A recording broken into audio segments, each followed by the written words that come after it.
आज इस मंदिर के प्रांगण को मैं सारी बस्ती माता को नमन करती हूँ, आपका अभिवादन करती हूँ, आपका धन्यवाद करती हूँ।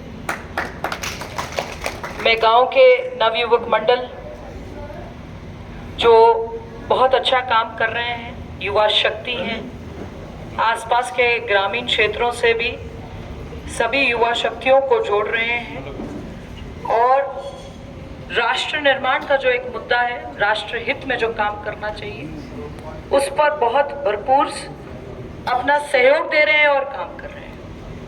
मैं सारे नवयुवक मंडल, उसके साथ साथ गांव की सारी सरदारी, समस्त मेरे बुजुर्गगण, मेरे पिता तुल्य बुजुर्ग, बड़े भाइयों और मातृशक्ति को बहुत बहुत धन्यवाद देना चाहती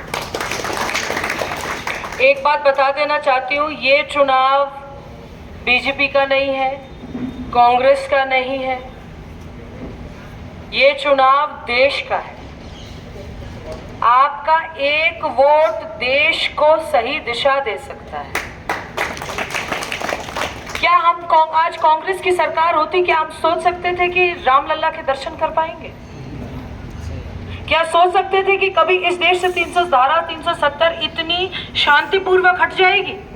क्या हम कभी सोच सकते थे 65A का मुद्दा हो, ट्रिपल तलाक का मुद्दा हो, राम मंदिर का मुद्दा हो? कभी हमने सोचा था कांग्रेस की सरकार होती तो कभी हमारे स्वप्न में भी ये आ जाता कि ये सब हम देख पाएंगे? 22 जनवरी का वो एक ऐतिहासिक पल जिसको पूरे देश ने नहीं, पूरे विश्व जिसका एक गवाह बना है, वो आपकी एक वोट की देन है। आगे भी आपने सिर्फ एक वोट ही देना है। कोरोना की महामारी आई, कभी किसी ने सोचा था कि इतनी बड़ी महामारी में, इतने बड़े महायंत्र में ये देश सबसे अव्वल नंबर पर आएगा जहां पर वैक्सीन का काम होगा? ये एक वोट की देन है। आप चंद्रयान भेज रहे हैं,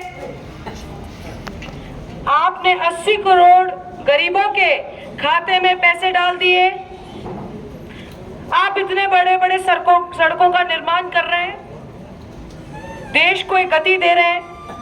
अब बात ये आती है कि हम और आप कहां रह रहे हैं? कामा में रह रहे हैं। अपने ग्राम बस्तियों की जो दिशा है हम देख रहे हैं, दशा देख रहे हैं।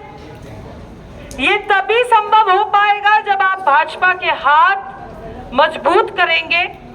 आपका कोई विकास का काम है गांव का, ये गांव के लिए हमारा प्रेम कई गुना ज्यादा इसलिए है कि जैसे कि कोई भी छोटा बड़ा चुनाव हो, ये अपने